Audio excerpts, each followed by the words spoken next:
It is berry season on the farm, which means it's time to make some jam and can it so we can use it for the rest of the year.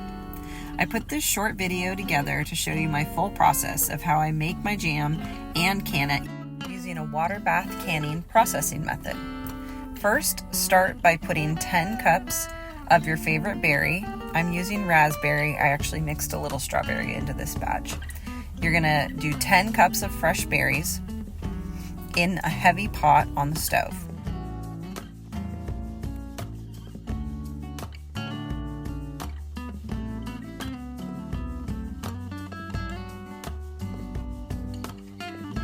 Next, you're going to mash the berries up with a potato masher or something similar. You can also put them in a food processor and blend them till they're pretty smooth. If you don't want all of the seeds, you can put it through a strainer and just strain as much of the juice and gel out as you can, removing the seeds.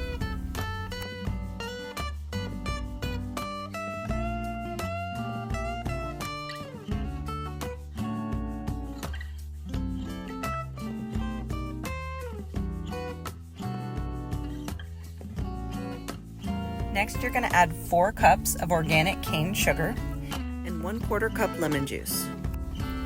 You're going to stir until everything's well incorporated and turn on medium-high heat. I like to keep stirring until it's kind of gotten to a rolling boil, and then you're going to let it sit for a while. Let it simmer at a rolling boil for about 20 minutes, or until it's reduced by about 1/4. I like to stir it every once in a while to kind of get the sticky stuff off of the sides and make sure it's not burning on the bottom. Now you're ready to start the canning process, which is super simple, and I'm going to walk you through it. You may have noticed that I didn't put pectin in my jam recipe. I actually don't like to use pectin because it's made from citrus fruit peel, and that's where all of the pesticides go. So instead, I use about 1/4 of amount of unripe fruit in my jams because the pectin is higher in unripe fruit. That gives me a perfectly jelly gel or jam. So now you're going to put your hot jam into sterilized mason jars. I've kind of got a collection going on here. I could only find some of each size, so I just grabbed what I could find that would work for the amount that I was using. You're going to fill each jar until the very top. You're going to leave a 1/2 inch headspace. Once you start the canning process, you're going to want to move fairly quickly because you want the liquid in the jars to stay hot. While you're doing this, you should have your water boiling in a large stock pot on the stove so it's ready to go.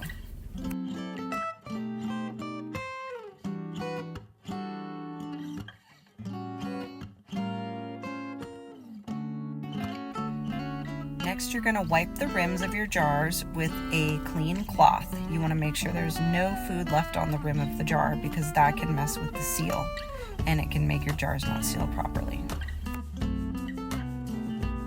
I like to put my lids in a smaller boiling pot of water on the stove so that the wax rings around the outside are nice and soft, ready for sealing. Now you're going to put the hot lids on your jars, and you're going to tighten the ring fingertip tight, so as tight as you can get it with your fingers. And then using a jar lifter, you're going to place your jars into your boiling water. Once you get all the jars in the pot, you're going to start your timer. I processed these for 10 minutes.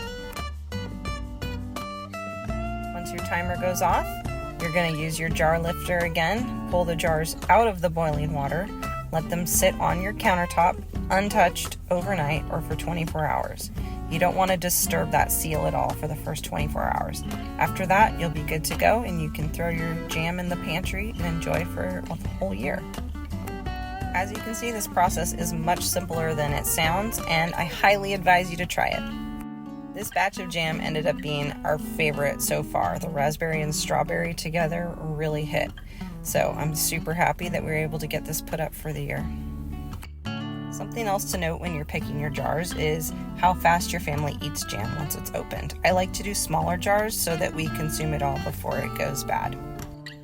Thank you so much for watching this video. I hope you learned a lot. Drop your questions below.